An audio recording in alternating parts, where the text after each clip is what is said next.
Bismillahirrahmanirrahim. Alhamdulillahi rabbil alamin.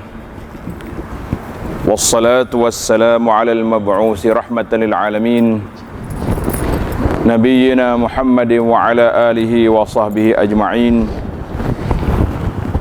Allahumma 'allimna ma yanfa'una wa zakkirna ma nasina wanfa'na bima 'allamtana wa zidna 'ilma.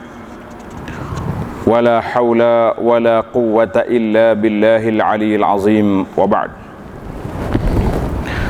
Alhamdulillah, kita syukur kepada Allah Azza wa Jalla kerana dengan limpah kurnia Allah kita dapat meneruskan kehidupan kita di atas dunia ini sebagai seorang hamba Allah yang patuh, taat dan akur kepada perintah Allah Azza wa Jalla. Kalau kita duduk atas dunia yang dimiliki oleh Allah Azza wa Jalla ini, tetapi kita tidak mengikut peraturan, maka kitalah di antara manusia yang sangat rugi. Di dunia kita menjadi manusia yang derhaka kepada Allah Azza wa Jalla, maka sudah semestinya di akhirat orang ini juga akan menerima padahnya sesuai dengan apa yang dilakukan di atas dunia dulu. InsyaAllah pada tazkirah kita ini kita akan tadabbur ayat surah Ar-Ra'd bermula daripada ayat 19, iaitulah Allah Subhanahu wa ta'ala gariskan satu kumpulan di dalam kumpulan hamba-hamba dia yang dikenali dengan nama Ulul Albab. Ulul Albab iaitulah orang-orang yang mempunyai pemikiran yang baik, orang-orang yang mempunyai akal yang waras dan pemikiran yang baik. Bila sebut tentang Ulul Albab, terdapat beberapa ayat dalam Al-Quran, di antaranya ayat yang kita akan baca ini insya-Allah. Kita baca ayat dulu, kemudian kita tengok huraian dia secara ringkas. A'udzu billahi as-sami'il 'alim minasy syaithanir rajim. أفمن يعلم أنما أنزل إليك من ربك الحق كمن هو أعمى إنما يتذكر أولو الألباب الذين يوفون بعهد الله ولا ينقضون الميثاق والذين يصلون ما أمر الله به أن يوصل ويخشون ربهم ويخافون سوء الحساب والذين صبروا ابتغاء وجه ربهم وأقاموا الصلاة وأنفقوا مما رزقناهم سرا وعلانية ويدرؤون بالحسنة السيئة أولئك لهم عقبى الدار جنات عدن يدخلونها ومن صلح من آبائهم وأزواجهم وذرياتهم والملائكة يدخلون عليهم من كل باب سلام عليكم بما صبرتم فنعم عقبى الدار. Tengok terjemahan. Afaman ya'lamu annama unzila ilaika min rabbikal haqqu kaman huwa a'ma. Adakah orang yang mengetahui bahawasanya apa yang diturunkan kepadamu wahai Muhammad sallallahu alaihi wasallam dari Tuhanmu itu benar, sama dengan orang yang buta? Itu Allah Ta'ala beri lontaran soalan supaya kita berfikir, sama ke orang yang beriman dengan orang tak beriman? Tentu jawapannya tak sama. Sama ke orang yang melakukan ketaatan dengan orang yang tak melakukan ketaatan? Kita jawab tak sama. Sama ke orang yang melaksanakan syariat Islam dengan orang yang tak melaksanakan? Jawabnya tak sama. Maka Allah Ta'ala beri peringatan, innama yatazakkaru ulul albab. Hanyalah orang-orang yang berakal saja yang dapat mengambil pengajaran. Ayat ini agak keras. Allah Subhanahu Wa Taala beritahu kepada kita, orang yang berakal je yang ambil faedah daripada Quran. Orang yang tak berakal, dia dengar Quran, dia sakit hati, nak marah. Cuma kita hati-hatilah, kita yang berakal ni pun, yang Quran dalam tangan kita ni pun, baca ke tak baca? Itu bimbang juga tak? Saya Quran kat rumah tu penuh almari, tapi bukanya tidak jadi faedah, tak ada faedah. Sebagaimana para jemaah ingat dalam siri yang lepas, kita dah bincang tentang kelebihan tafakkur dalam ayat akhir surah Ali Imran itu kan. Jadi di situ juga Allah Ta'ala sebut tentang ulul albab. Jadi dalam ayat ini para jemaah sekalian, Allah Ta'ala gambarkan kepada kita, innama yatazakkar ulul albab. Orang yang dapat mengambil faedah daripada Quran aku ini, iaitulah orang yang berakal, orang yang baik, orang yang cerdik. Ini orang yang dapat faedah. Bermakna kalau kita tak ambil faedah daripada Quran, artinya kita tidak termasuk di dalam kumpulan yang dipuji oleh Allah Azza wa Jalla dalam ayat ini. Para jemaah sekalian, sebelum kita masuk kepada ciri-ciri ulul albab yang disebut oleh Allah Ta'ala dalam ayat yang kita baca ini sehingga ayat 24 ini, lebih dahulu kita lihat Allah Ta'ala puji tentang ulul albab ini disebut dalam Al-Quran ada 16 tempat. Ada 16 tempat. Di antara ayatnya dalam surah Al-Baqarah ayat 179, walakum fil qisasi hayatun ya ulil albabi la'allakum tattaqun. Walakum fil qisas, bagi kamu dalam pelaksanaan hukum balas bunuh.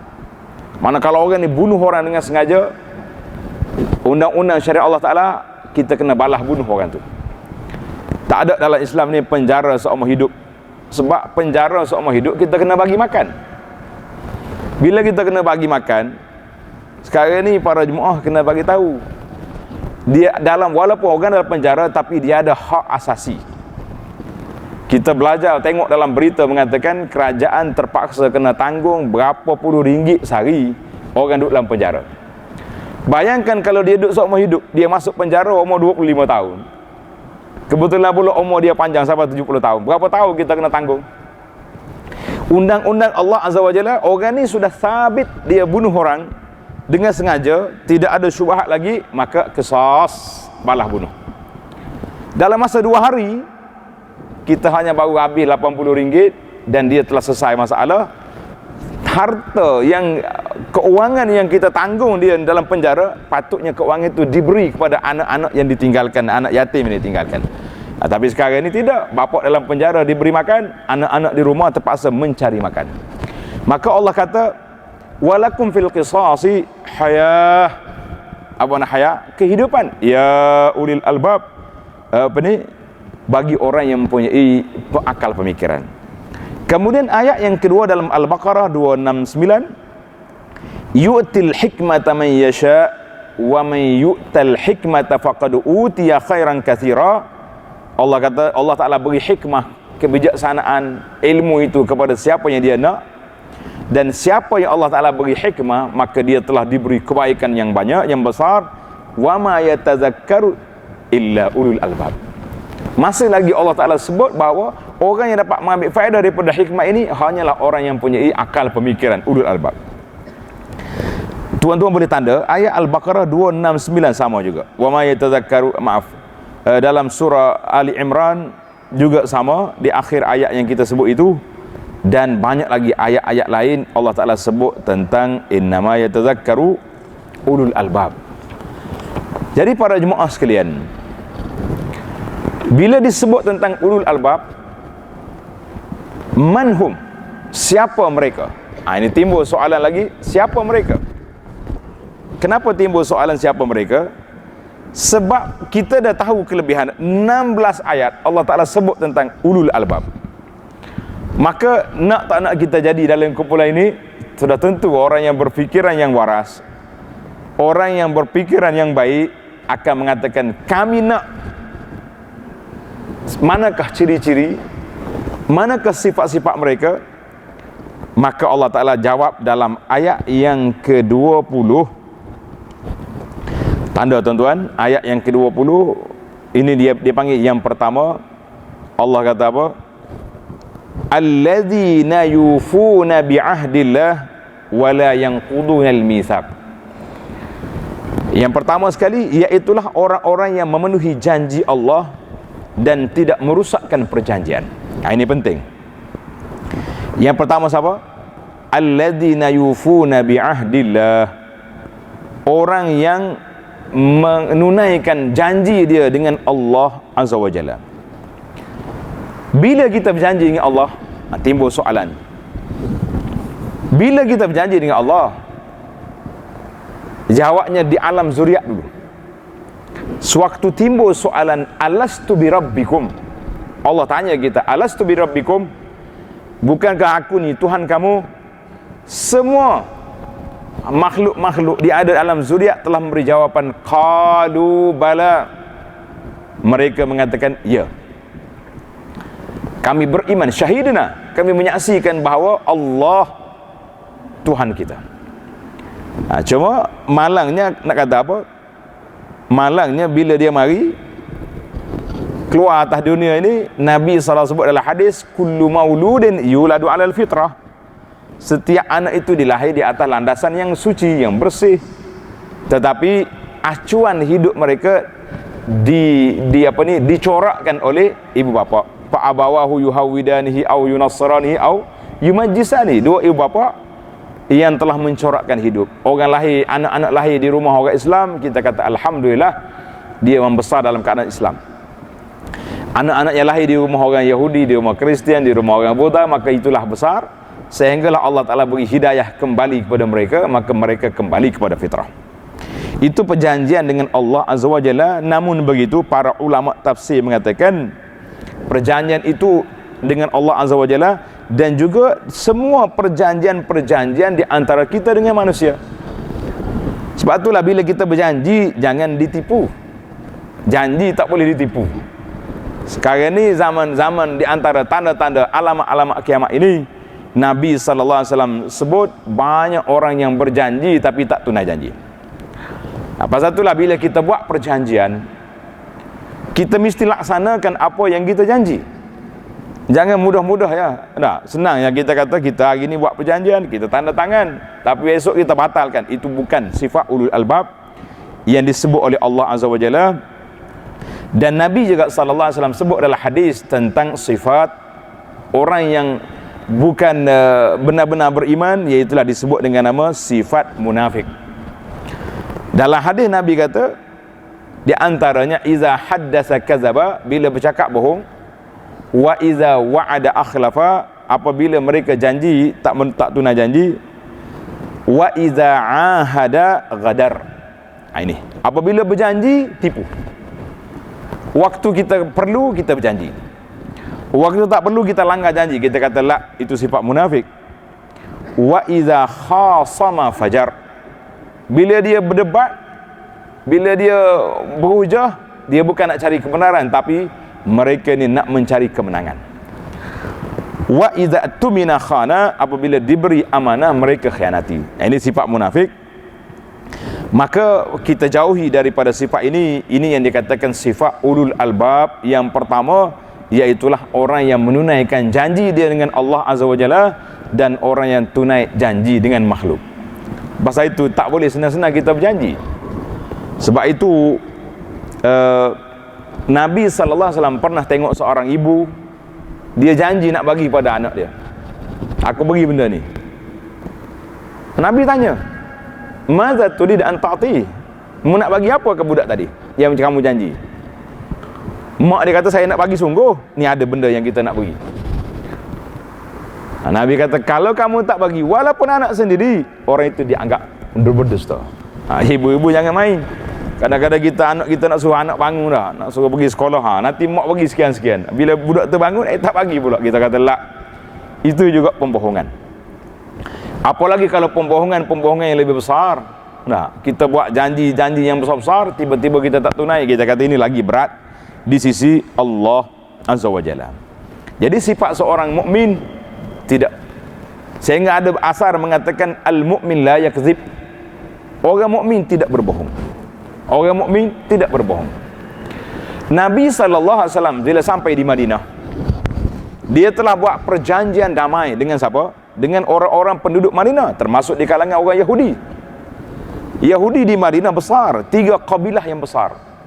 Bani Qainuqa, Bani Nadir dan Bani Quraizah. Hak dua awal lagi batal perjanjian. Yang terakhir dia panggil Yahudi Bani Nadir. Yahudi Bani Quraizah. Yang terakhir batal perjanjian dengan Nabi sallallahu alaihi wasallam apabila datangnya tentera Ahzab nak serang Madinah. Yahudi yang berada di belakang kawasan tanah tinggi di sebelah Uhud, di sebelah Quba, mereka juga telah membatalkan perjanjian. Selesai daripada peperangan Ahzab, Nabi SAW balik ke rumah dia nak berehat, tiba-tiba malaikat Jibril datang. Ya Rasulullah sallallahu alaihi wasallam, kamu dah letak senjata? Dia kata, malaikat belum tutup sayap. Izhab ila Bani Quraizah, pergi kepada Bani Quraizah, kerana mereka telah mengkhianati Allah dengan Rasulnya sallallahu alaihi wasallam. Maka Nabi memberi arahan kepada para sahabat, la yusalliyannal asra illa fi Bani Quraizah. Mu jangan salat asar hari ni kecuali di Bani Quraizah. Maka sahabat ada yang berjalan cepat, ada yang berlari ke sana, ada yang masuk waktu Nabi wasa pun tak berhenti. Nabi kata jangan salat, itu di Bani Quraizah. Ada sahabat kata, dak, Nabi nak suruh cepat je tu, sekarang ni asar nak habis, kita salat dulu. Jadi dua-dua tu Nabi tak marah. Yang pentingnya perjanjian itu apabila dilanggari, maka kita sebagai umat Islam memberi peringatan kepada orang yang berjanji bahawa janji itu dituntut. Jangan senang-senang buat berjanji. Maka Yahudi Bani Quraizah ditangkap, ditawan, mengikut ahli sejarah mengatakan di antara 600 orang lebih semuanya dibunuh, semuanya dipancung, sebab mereka telah belot dalam perjanjian dia dengan Islam. Kemudian kita berpindah kepada yang kedua, tengok ayat yang seterusnya. وَالَّذِينَ يَصِلُونَ مَا أَمَرَ اللَّهُ بِهِ أَن يُوصَلْ. Dan orang-orang yang menghubungkan apa-apa yang Allah perintahkan supaya dihubungkan. Tengok nota di bawah, nota dia kata apa? Iaitu mengadakan hubungan silaturahim dan tali persaudaraan. وَالَّذِينَ يَصِلُونَ مَا أَمَرَ اللَّهُ بِهِ أَن يُوصَلْ. Allah Ta'ala suruh kita hubungi silaturahim dan mantapkan ukhuwah Islamiah. Yang pertama sekali hubungan yang kita kena jaga, hubungan kita dalam sama-sama keluarga. Jangan putus. Ibu bapa dengan anak-anak, lebih-lebih lagi anak-anak dengan ibu bapa. Lah, hari ni macam-macam orang duk tular. Anaknya ramai, tapi tak ada siapa peduli dengan ibu bapa. Nak pergi hospital, pergi sendiri, sakit tak ada orang tanya, macam-macam sibuk. Kita mengatakan ini satu perbuatan yang tidak baik. Itu yang pertama sekali. Kemudian adik-beradik, semua zawil arham, waris-waris kita yang ada pertalian hubungan, dia panggil zawil arham. Orang yang tak ada pertalian keluarga, dia panggil al-ukhuwah al-islamiyah. Kerana itu para jemaah sekalian, apabila kita boleh mantapkan ukhuwah sesama umat Islam, maka menjadi kewajipan kepada kita mantapkan. Kalau kita nak kata saya dengan dia orang ni susah nak berkawan, kita kelahi berapa tahun dah, tapi bila Allah Ta'ala buka pintu perdamaian, maka itu yang wajib kita kena buat. Tak boleh lagi ungkit benda lama. Para jemaah sekalian, kita kena belajar dari sudut sirah Nabi sallallahu alaihi wasallam. Khalid ibn Walid yang menjadi panglima perang dalam Badar, dia ketua. Dalam peperangan Uhud yang 70 sahabat mati syahid, berdarah muka Nabi sallallahu alaihi wasallam sehingga terkeluar kata-kata Nabi, meluahkan perasaan Nabi, kata lan yufliha qaumun syajja ra'sa nabiyihim, tidak mulia mana-mana kaum yang melukai muka Nabi mereka sendiri. Masya Allah, tabarakallah. Khalid ibn Walid menjadi panglima perang dalam peperangan Uhud. Dia masuk Islam selepas daripada perjanjian Hudaibiyah. Hudaibiyah berlaku tahun yang ke-6, bermakna Khalid ibn Walid sudah berlawan dengan Nabi hampir 20 tahun. Bila masuk Islam, Nabi sallallahu alaihi wasallam lantik dia sebagai panglima perang. Ketika pembukaan kota Mekah, Khalid bin Walid pegang satu bendera dan Nabi sallallahu alaihi wasallam pegang satu bendera. Nabi masuk di sebelah hujun. Kalau tuan-tuan pergi ke Mekah zaman dulu, dia panggil Masjid Kucing. Masjid Kucing itu tempat Nabi pacak bendera dia. Khalid bin Walid di sebelah sana. Ini menunjukkan bahawa Nabi sallallahu alaihi wasallam tidak letak satu dendam kepada orang yang pernah lawan dia. Dan jangan lupa, ketua, panglima, ketua yang lawan Nabi, nama dia Abu Sufyan. Abu Sufyan lawan Nabi daripada awal Nabi kita dilantik menjadi Rasul sallallahu alaihi wasallam, dan dia masuk Islam juga pada pembukaan kota Mekah. Lebih kurang 20 tahun Abu Sufyan berlawan dengan Nabi. Akhirnya dia menjadi sahabat. Bila sebut Abu Sufyan, kita kena kata radhiyallahu anhu. Tapi ingat, inilah yang disebut oleh Allah, wa yasiluna ma amarallahu bi ayyusal. Hendaklah kita mantapkan perhubungan kita sama-sama umat Islam. Pasal itulah hari ini bila timbul kempen isu beli barang-barang umat Islam, lah, bila timbul isu kempen beli barang Islam, patut kita orang Islam rasa satu tanggungjawab kita. Bagaimana nak memantapkan hubungan sama-sama kita, bagaimana nak kuatkan ekonomi kita. Kita kata, tapi hati-hatilah. Setengah orang muda-muda ni dia salah tulis, dia kata nak boikot. Kita kata bukan boikot, kita nak mantapkan afdaliyah, memberi keutamaan kepada sama-sama kita. Alhamdulillah. Jadi para jemaah sekalian, kemudian yang sifat yang seterusnya, wa yakhshawna rabbahum, dan mereka juga takut kepada Allah Azza wa Jalla. Itu tanda, itu sifat yang keempat. Wa yakhshawna rabbahum, orang yang takut pada Allah Azza wa Jalla. Sifat manusia ni ada dua sifat. Takut ni ada dua sifat. Khauf dia panggil. Satu lagi takut secara zahirnya. Ada apa ke sana? Ada binatang buas. Oh, saya takut. Ada apa sana? Minta maaf lah kalau ada pegawai polis ni. Nah, kita bawa motosikal, tak cukup alat, rotek tak ada apa. Dia kata ada polis depan. Oh, tak mau pergi. Tapi kalau polis ada lagi tak? Kita lalu. Kalau tak ada hayawan, binatang buas ada, kita pergi tak? Pergi. Khasyatullah, kita takut pada Allah Ta'ala, iaitulah sifat yang terpasak dalam hati manusia, yang tidak ada masa, tidak ada tempat. Kita mesti merasai, menjiwai bahawa kita ni sentiasa diperhatikan oleh Allah Azza wa Jalla. Pergerakan kita, perjalanan kita, semuanya diteliti, diperhati oleh Allah. Dalam bahasa tasawuf dia panggil muraqabatullah. Muraqabah maknanya macam kita ni, kadang-kadang kita dah ada pejabat dah, takut nak buat benda pelik sebab ada CCTV. Bos kita duk tengok dalam skrin. Kenapa kita dengan Allah Subhanahu Wa Taala, kita tak boleh pasakkan dalam hati kita perasaan sedemikian bahawa aku ni takut kepada Allah. Jadi takut kepada Allah tak sama dengan takut kepada makhluk yang kita takut bertempat. Ada waktu dia ada, kita takut. Tapi Allah SWT yang wujud, yang sentiasa ada, mana tidak ada masa kita tidak takut pada Allah Azza wa Jalla. Anda selalu buat bergurau, tanya soalan. Kita kata kita dengan mati ni ada dua soalan. Perbezaan di antara takut mati dengan ingat mati. Siapa dia boleh jawab? Takut mati dengan ingat mati, apa beza? Sama ya Ustaz, takut belaka. Lah, lain. Orang yang takut mati, habis ubat atas dunia, orang beli, dia beli belaka. Orang jual ubat apa pun beli sebab takut mati. Betul tak? Tak sakit saya ni, tak ada sakit apa, tapi pergi juga ke hospital buat apa ni, cek kesihatan, takut ada penyakit, nak cari penyakit juga dia sebab takut mati. Satu lagi, ingat ke mati. Inilah orang yang takut pada Allah Azza wa Jalla. Hidup dia tahta muraqabatillah, duduk di bawah pemerhatian Allah. Kita tak pernah buat. Tak ada orang ni, mari ambillah duit sikit, saya bagi. Bukan rasuah pun, ini sumbangan. Sumbangan tu sumbangan apa? Sumbangan rasuah lah nama dia lah, kan? Maka kita katakan, la, ada orang kata ada orang dalam gelap, dalam cerah, yang sedang memerhatikan aku ini Allah Azza wa Jalla. Maka sifat ulul albab yang ketiga, yakhshawna rabbahum, mereka ini takut pada Allah Azza wa Jalla. Dan yang keempat, wa min sifatihim, di antara sifat mereka, tengok ayat yang seterusnya, wa yakhshawna rabbahum wa yakhafuna su'al hisab, dan mereka takut pada Tuhannya dan takut pada hisab yang buruk di akhirat. Sebab apa kita takut pada Allah?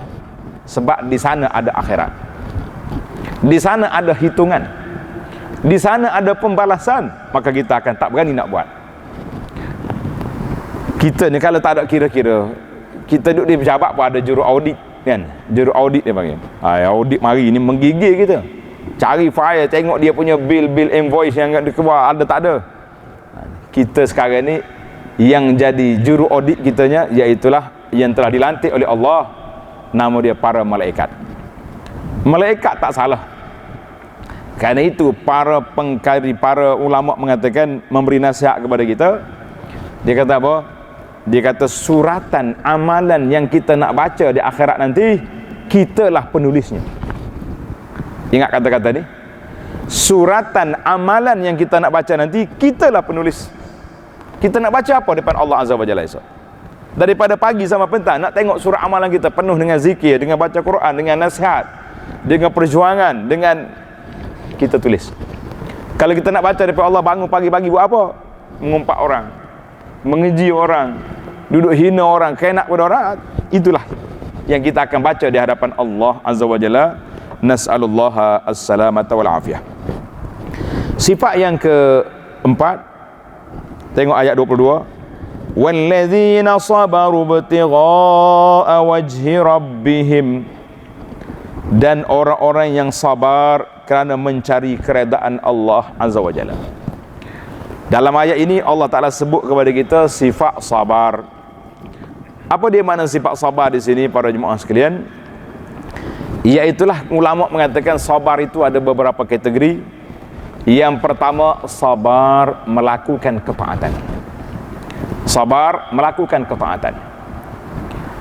Kita nak taat ni, tama-tama waktu subuh macam ni, mencabar.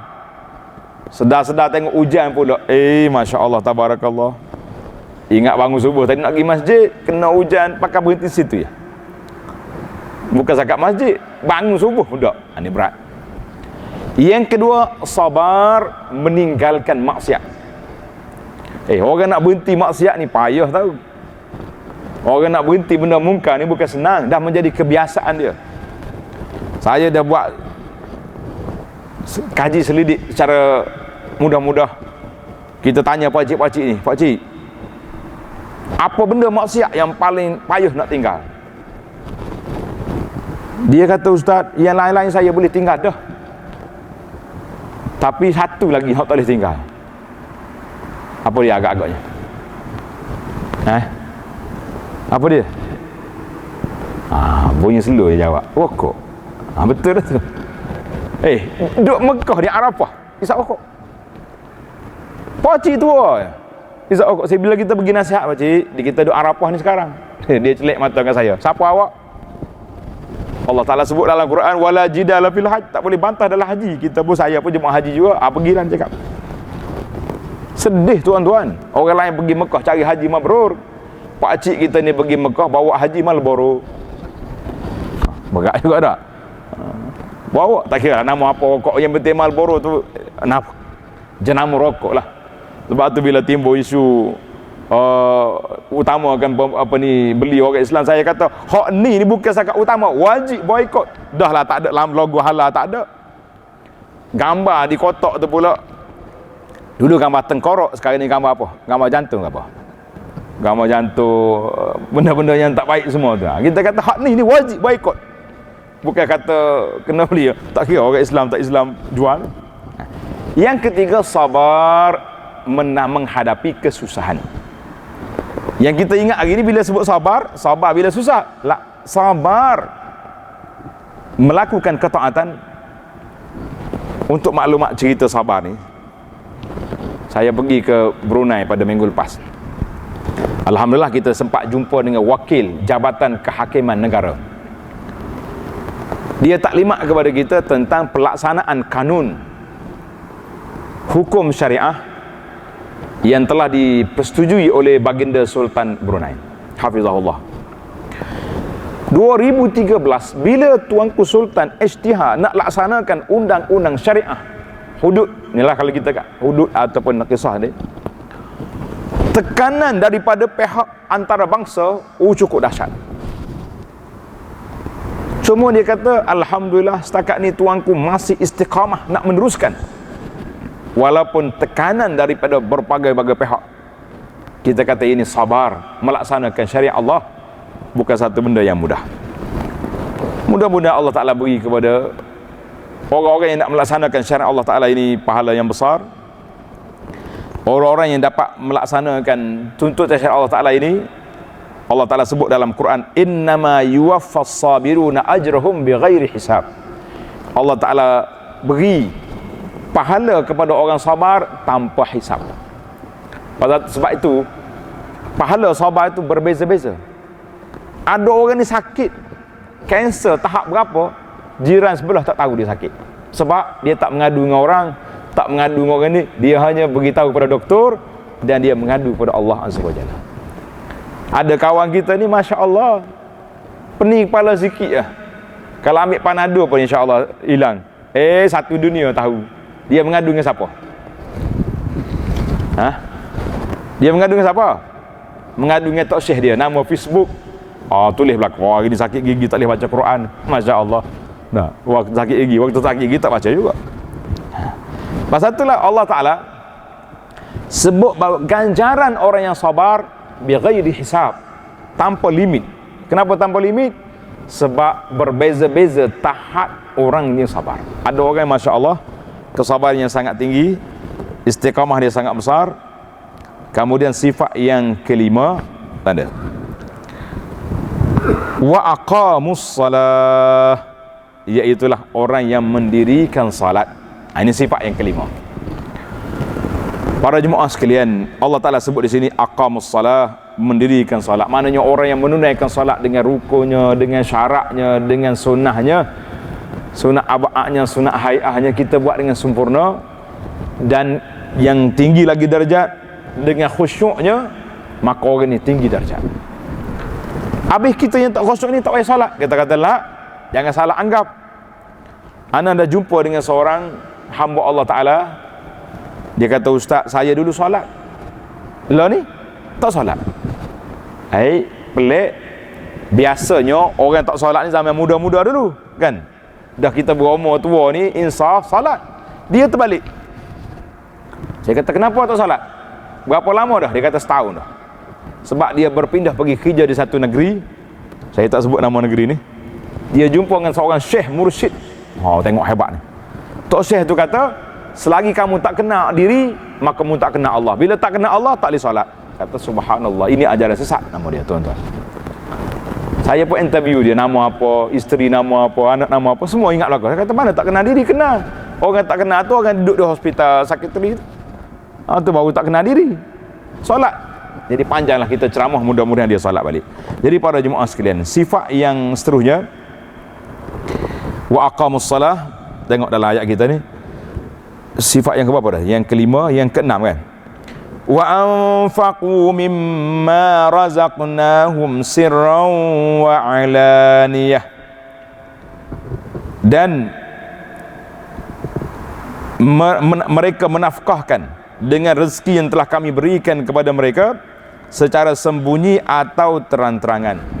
Ini sifat yang keenam, memberi nafkah kepada secara sembunyi, secara terang. Jadi para ulama mengatakan terpulang kepada kita lah. Ada kalanya sedekah ni kita perlu terang, dan ada kalanya elok disembunyikan. Contoh sedekah wajib dia panggil zakat. Zakat elok kita elankan. Ini duit zakat. Saya bayar zakat ini. Kita panggil asnah mari, kita kata ni zakat. Barulah orang tak tuduh kita macam-macam. Oh, dia kata dia ni patutlah kedai dia maju, perniagaan dia masya-Allah tabarakallah, Allah berkati sebab zakat. Adapun sedekah yang lain yang bersifat peribadi elok disembunyikan. Elok disembunyikan. Terutama sekali kita beri orang miskin. Cuma bila saya sebut yang ni, kadang-kadang sahabat-sahabat kita NGO yang duk bagi ke asnah ni kata, ustaz, kalau kita sembunyi orang tak tahu. Bila orang tak tahu, orang tak bagi sumbangan kepada tabung asnah kita. Kita kata kena seimbang lah. Kita beri, tapi kalau boleh muka penerima tu dibelakan supaya tidak mengaibkan dia. Peringkat awal mungkin kita kata saya jumpa orang ni ibu tunggal, anak 5, anak 7, suami dah mati, dia pun ibu pun kerja, dia basuh kain kat rumah orang je kan, basuh pinggan di restoran contohnya, tak cukup. Kita nak buka tabung boleh kita iklan, tapi lepas pada tu sembunyikan dia, sebab kadang-kadang perbuatan itu mengaibkan orang. Beri sikit tapi iklannya besar. Dua-dua tu boleh. Dua-dua tu boleh. Allah Ta'ala kata sirran wa alaniyatan. Tapi yang yang sirran tu lebih apa? Lebih besar pahala. Sebab apa? Tuan-tuan ingat ke tidak? Salah seorang daripada 7 orang yang layak duduk di bawah bayangan aras pada hari kiamat. Siapa dia? Orang yang tunfiqu yaminuhu, tangan kanan dia beri, la ta'lamu shimat, yang kiri tak tahu. Itu menunjukkan bahawa sedekah secara rahsia. Sekarang ni sedekah secara rahsia senang.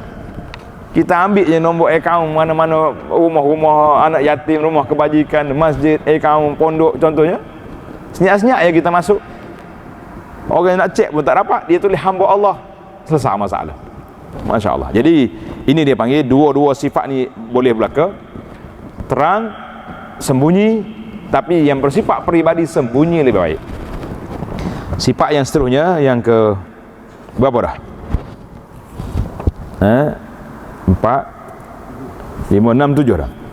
Yang ketujuh tengok ayat, wa yadra'una bil hasanatis sayyi'ah, dan serta menolak kejahatan dengan kebaikan. Ini penting ni para jemaah sekalian. Orang buat tak baik kepada kita banyak lama mana pun, bila orang tu kita jangan balas. Ini masalah penyakit setengah masyarakat kita ni dak. Apa yang dia tu buat dengan saya 20 tahun dulu, saya tak akan lupa sampai mati. Subhanallah. Allah ajar kita wal ya'fu wal falyafu wal yasfahu. Maaf.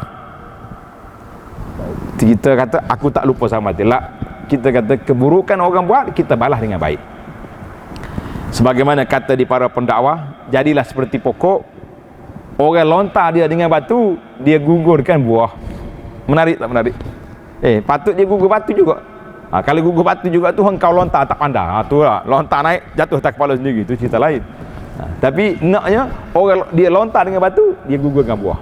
Orang buat kenak kepada kita, biarlah. Allah Ta'ala akan balas mereka. Allah Ta'ala akan angkat darjat kita, insya-Allah. Habislah kita. Maka kita jangan, sebagai seorang muslim, seorang yang ulul albab, tidak bersifat pendendam dengan orang. Jangan. Walaupun orang buat jahat mana-mana kita kata pahala kita di sisi Allah Azza wa Jalla, dia mengambil, bahkan beri pahala dia kepada kita. Dia panggil golongan al-muflisun, golongan yang muflih di akhirat. Ini golongan yang bahaya. Jadi kita jangan layan, jangan ikut kerana orang. Ini yang dikatakan melupai benda-benda yang lain. Kita sepatutnya kita ingat kebaikan yang orang buat, bukan ingat keburukan. Kita ni sebalik. Sekarang orang tu buat sebaikan lama-lama, tapi sekali dia buat tak kena dengan kita, habis mengamuk kita kan. Maka Allah Ta'ala beri kepada kita janji, kalau itu yang kamu buat, maka inilah balasannya, ulaika lahum uqbaddar. Orang-orang itulah yang mendapat tempat kesudahan yang baik. Apa dia? Jannatu adni yadkhulunaha, iaitulah syurga adnin yang mereka masuk ke dalamnya. Masuk seorang? La. Wa man salaha min abaihim wa azwajihim wa zurriyatihim, bersama-sama dengan orang-orang yang saleh dari kalangan keluarga mereka. Tok nenek ayah dia, tok nenek dia, wa zurriyatu azwaj, dan isteri-isteri mereka, wa zurriyatihim, dan anak cucu mereka. Tengok, semua Allah Ta'ala janji kalau kita saleh atas dunia ni, insya-Allah di akhirat kita bertemu nanti di surga. Nak tak nak kita para jemaah masuk surga sekeluarga?